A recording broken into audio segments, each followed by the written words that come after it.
Hi, it's your favourite Atomic Blonde here with my new little segment, Atomic Pop Chat. So yeah, obviously I do my nerdy weekly roundups where I'm talking about the shows that I'm watching, but just dabbling with a few little new concepts. Obviously I've got Atomic Rewind where I'm reviewing films and TV from years gone by that I absolutely love and want to make you aware of them. Hopefully you already do know about them, but if not, something to watch on these cold winter evenings.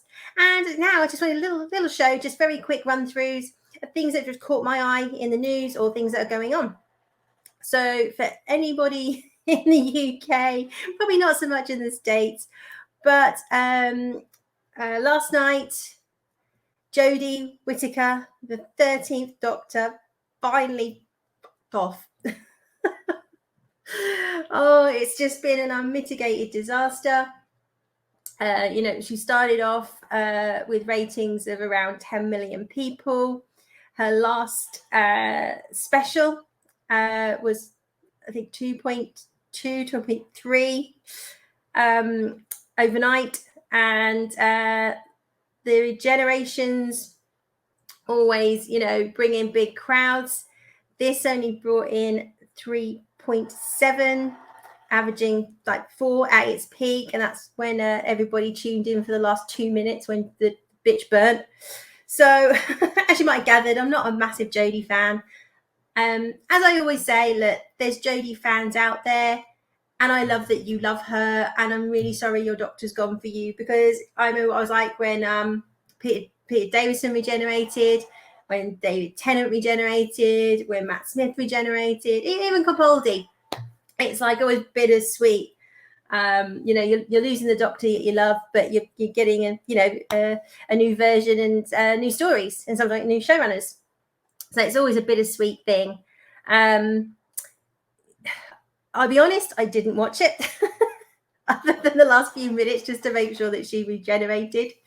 We did know that obviously David Tennant was going to be playing the Doctor in some capacity in the 60th anniversary next year. This one was to the BBC centenary, 100 years of the BBC, not the 60th anniversary, and there's been a bit of confusion on Twitter today about what was all this about. From the reviews I've seen, I'm not disappointed. I didn't watch it. It just seems like a whole load of member berries strung together with no real plot or cohesion, with actually very little Jodie in it, which is quite telling, to the point that she regenerates into David Tennant, back into the 10th Doctor. Thankfully not in her stupid outfit, in his new outfit. And then there was I think a 30-second clip after the episode just showing a few images of the 60th and of old Ncuti Gatwa, who's going to be taking over from David Tennant. Just here. Obviously, we don't know how or what, when. The 60th anniversary is going to have 3 episodes. So we assume David will be in all 3, but who knows? And Catherine Tate's coming back also as Donna. Don't know how that's going to work, because obviously it was set up that if she saw the Doctor or remembered the Doctor, it would kill her after Journey's End and the subsequent special where the Doctor had to put something in a mind to protect her. So we'll see how that plays out. I'm sure RTD's got a way around it. But yeah, it's quite interesting seeing Twitter today. I think it was most telling that actually nobody was really talking about Jodie. People were saying it was nice to see old Doctors back. We had the 5th, the 6th, the 7th, and the 8th Doctor very briefly. Oh, and the first Doctor playing like an AI version of the Doctor, I believe. So people are talking about the member berries, people are talking about David Tennant. Nobody's really talking about Jodie, which kind of sums up the era, really. So yeah, I'm looking forward to the 60th, see what that brings. I'm actually quite open to Ncuti and what he's going to bring to the role. I have a lot of faith in RTD's writing. A lot of people don't anymore, and I understand why. I mean, I know what his political leanings are. I'm not as far as he is, But, you know, even when he's doing political stuff, it's always massively well written and still entertaining, good characters. I think that first and foremost, he gets this is a family show, always has been a family show. So even if you are sort of introducing some politics in there, you know, it needs to be quite light touch for kids, to understand, but B, as we've seen all through Jodie's run and all the crap we're getting out of Marvel, like we're all beaten around the head with it and told that we're all terrible people for breathing these days. People are just going to tune out again. It won't matter that they're bringing David Tennant back in, and I think for a lot of people that ship's already sailed. They don't care he's coming back. They don't care that RTD's coming back. They're not even going to give Shooty a try, which is a real shame. I mean, I'll absolutely tune in and see what he's like. I've heard he's a very good actor. I've not personally watched anything with him in it, but you know, I'm quite open to it all. There's also some controversy that a trans woman actress has been cast as, we believe it's Donna's daughter Rose. Again, I'm not really bothered as long as, you know, she's just playing Donna's daughter. If she's a good actress, now's the character, good story. I'm not really bothered what her biology was. If they start bringing a lot of politics into it around all of that, that's why I'm probably not so comfortable, because again, it is a kids show, and you know, you've got to be careful what you say and how you say it and how you introduce kids to this sort of subject matter. And it's very much down to the parents as to how they do that and when they do that.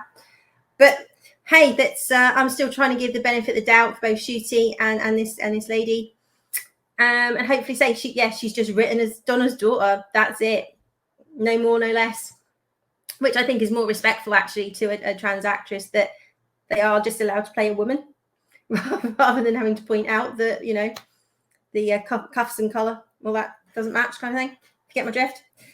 Anywho, let's wait and see what happens, and continue watching Twitter go into a meltdown for the rest of the week as the JD stands will think they've been done dirty, bringing back David Tennant and the fact she was barely in it, which is kind of true, I guess. But we'll see how it all pans out. So 60th anniversary, November next year. So a good 12 months before we get anything. This one absolutely creased me up. Batwoman. One of the worst shows on TV. The only thing worse than Batwoman was She-Hulk, and that's a pretty massive achievement. You know, the ratings just went down and down and down. I stopped watching it season 1. It was so bad. I, like a lot of people, just tuned into Az's reviews because they're more entertaining than the show. And Uppy popped yesterday, I think it was, saying that Javicia Leslie has been cast or being brought back into the final season of The Flash on the CW. You know, just when you thought The Flash couldn't get any worse on the CW, they do this blinding stroke. It's like, oh my days. So apparently they're doing a storyline that was in one of the comics, but as ever in the comic, this was actually Bruce Wayne, and somehow he ends up getting merged with Barry Allen and becomes the Red Death, I think it is, or something like that. So rather than Bruce Wayne, Javicia Leslie, why not? So how on earth she's going to merge with Barry Allen, or in her reality it's a Bonnie Allen, a female Flash? I don't know. Or they just completely rewrite it to suit whatever they want to do. Let's face it, it doesn't really make any difference what any source material says. So I'm just kind of like just stunned that they even attempting to bring this character back after it was so bad, and then to put it in a show that initially started out quite good. The first few seasons were quite good, and it's gradually just gone more and more off a cliff and more woke, that I think I stopped watching that season 5 or 6. This is going to be season 9 and the last season. It's just absolutely hilarious. And there's been some on-set photos of her costume which are abysmal. It just looked clunky and plasticky. I think there's better cosplay and Halloween costumes than this costume that she's got. It's absolutely hilarious. I don't know what the CW's thinking. I mean, obviously it's been sold. Maybe it's a tax write-off or money laundering. I don't know what the thinking is here, but we'll take our last CW show that has some resemblance of ratings and put in the lowest rated character into it for the last ever season. Amazing. Watch this space. I mean, I still won't be watching the episodes, but I will definitely be watching Az's review of them, and probably poor old Jane Theory will get dragged into those as well. But yeah, Hollywood's just insane. And then the last one is just this gradual kind of turn on the Rings of Power. I mean, it's been an absolute shit show from day one to the finale. Again, I said it's not something I watched. It's not my cup of tea. The Peter Jackson stuff, I know people love it. I mean, I've watched it once, all 3 films, and once was enough for me. I thought, yeah, it's fine, it's good, whatever. I'm not really that bothered. But that kind of thing isn't really my cup of tea anyway. But I get, they were well acted, well written, and most importantly, they were authentic to Tolkien. So I've got some friends who are massive Tolkien fans, and literally, like, after the first 2 episodes, I'm like, I'm out. This is what I don't know what I don't even know what I'm watching. And it's obviously gone just to go further and further downhill. Dan itself is like one thing. I think the thing that's really aggrieved everybody was the constant onslaught from the media saying how fantastic this show was, how amazing it is, how Galadriel just, is the greatest thing since sliced bread. There's never been a woman character like it, and so stunning and so brave and all the usual bollocks. How this put House of the Dragon in the shade. House of the Dragon was just boring. And as you know from my channel, I'm a big House of the Dragon fan. Had a fraction of this show's budget, $60 million an episode. And, it looks like it's some student CGI project for film school. I mean, I don't know how they even have the front to do it. But the reason I'm kind of bringing it up is that since the show's finished a couple of weeks ago, so for weeks and weeks and weeks, we've had the media defending it, calling everybody racists and bigots who didn't like it and sexist, usual trope that you can't just criticize and say, actually, it's not very well written. That means, you've got to be some sort of ist or phobe. You can't just criticize something anymore. To this kind of U-turn to say, yeah, actually, it really wasn't that good, was it? And it was quite interesting because there was like, I think within the same day, 2 Forbes articles came up. One came up sort of saying, yeah, it really wasn't that good, but I'm not saying it's good for the same reason all you bigots are saying it's not good. And I'm quite looking forward to season 2. And the best thing it was Galadriel. So I don't really think it's good, but I won't come out and say it's not that good, because if I say it's not that good, then I'm in the same camp as you bunch of racists and sexist bigots, and I'm not. So it is good, but it isn't good. Okay. To this article in Forbes, which just eviscerates it. It's absolutely savage. The Rings of Power Season 1 review, Amazon's arrogant betrayal of the Lord of the Rings. And that title says it all. It completely betrays, everything that this, Tolkien kind of stood for, the bastardization of Galadriel and the other original characters, sidelining Galadriel's husband so they could ship her with Sauron. I mean, it just beggars belief. But, I think it's great that we're seeing articles coming out like this. But, Forbes were championing it as well. They were saying it was great. And like I say, in the same day, you kind of get, it's really not that good, but I'm a bit scared to say it. To this guy, I think it's a guy, who just absolutely spells it out. It's quite a long article, but they're all completely, valid points, and they don't pull any punches, and they're basically just saying, what the fans were saying or critics were saying on their channels all the way through. So this kind of constant berating and attacking the fans. Same with Doctor Who. We were all sexist. So even as a woman, I get told I hate women because I didn't like Jodie, even though I didn't like Jodie before she was in Doctor Who. You just cannot turn around and say something isn't very well written anymore or not well acted. It's not a personal attack on the individuals. It's okay to say something's not very good. If I go to a restaurant and my food's bad and the waiter cocks up the order, I say they're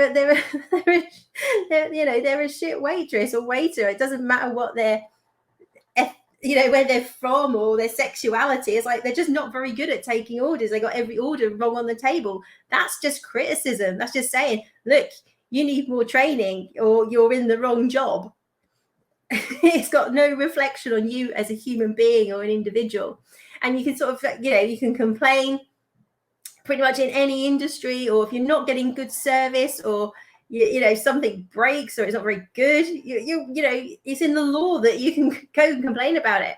But when it comes to entertainment and media, the moment anybody criticizes anything, it's got to be because it's a personal attack on the actors or the writers, or as actual people. We're just saying, look, I'm sure you're a lovely person, but you're just not very good at your job. Oh, well, that makes you alt-right bigot. It's like, no, I just just not very good. So are we going to start seeing a bit of a shift that we can go back to being a bit more truthful about what we're seeing? Media. I mean, what's really interesting is obviously Black Adam's come out, and it's just I haven't had a chance to see it yet, but again, I've sort of heard things that it's just a superhero action romp. It does what it says on the tin. You're not going to see anything new. It's not going to blow your mind, but it's just a fun romp, which is kind of what you want from entertainment. And again, it's been eviscerated by the critics because that's all it is, but it's too much, toxic male, too much. There's no message. It's, this, that, and the other thing. And of absolutely patterns. Like, I think one critic said it's the worst film of the year. I beg to differ. Have you not seen They, Them? Oh, my days. Yeah, crazy. So who knows? But yeah, I just thought it's really interesting that the moment the show finished, we start getting articles coming out saying, yeah, actually it wasn't that good, and yeah, it doesn't really relate to Tolkien. Yeah, we need to see more in episode 2. Yeah, the CG is a bit shoddy. Yeah, they probably should have stuck to more canon. After just weeks and weeks and weeks of laying into the fans for making the same criticisms. And like I say, we criticize a movie, we're bigots. If the media criticizes a movie, that's fine. They're not review bombing it. Do the reviews get suspended? No. If it's the general public just going, actually, I quite like this, or I don't like it, there's always an ulterior motive. It's just crazy. So even though this has kind of come out after the fact, one would like to hope that, yeah, maybe we are going to start getting a bit more honest reporting coming out, sort of telling us, why they like it or why they don't like it. We're always going to have difference of opinions. There's always going to be shows that some people love and some people don't. I'm in the camp. I'm one of these weird people that doesn't like Friends. I never found Friends funny. I can't stand it then. I can't stand it now. And people look at me like I've got 2 heads and arrived from Mars. But strangely enough, people still talk to me. They don't treat me any different because I don't like Friends. I'm not suddenly, Satan's spawn because I don't like Friends. And again, I'm like, it's fine if you find it funny. I just don't. It's okay not to like the same things. It's when everything's turned into a personal attack, on your personality or your beliefs or your morals, because you go, well, that's not very funny, is it? Burner at the stake. So let's hope there's a little bit of a shift going back to journalists will go, I've watched this TV show. This is what I liked about it. This is what I didn't like about it. Make up your own mind and not just go around attacking everybody because, you don't agree with the person writing the article. We'll see. We've got a long way to go. And maybe because we're just getting a few truthful articles doesn't necessarily mean, the wind's blowing in a different direction, as they say, but it's a glimmer of hope. Hopefully we can get back to a bit more honest reviews and not slam everybody for having a different opinion about a TV show than you. We'll see. Who knows? Nearly end of the year, nearly start of a new year. Let's see what 2023 brings. It's been an insane few years, but hey, let's see. So that was it. That was just the few articles that I've just sort of seen, or shows and things I just wanted to chat about and bring to your attention. Love to know your thoughts. Obviously, do leave some comments if you agree, don't agree. Tell me why. Love to engage. I tend to answer as many comments as I can. Granted, I don't get that many, but but again, if there's something you've seen you'd like me to talk about, let me know. Obviously, you can find me on this channel and you can find me on Twitter. I normally have my weekly Nerdy Weekly Roundup, which drops on a Sunday. There won't be one this week. As I said, I've got getting a little bit of a winter sun, but we're back next week. We can catch up on what I've been watching. So let's see. I've got to find something to replace House of the Dragon. Nightmare. Anyway, do like, share, and subscribe. All helps, and I will see you soon. Bye-bye.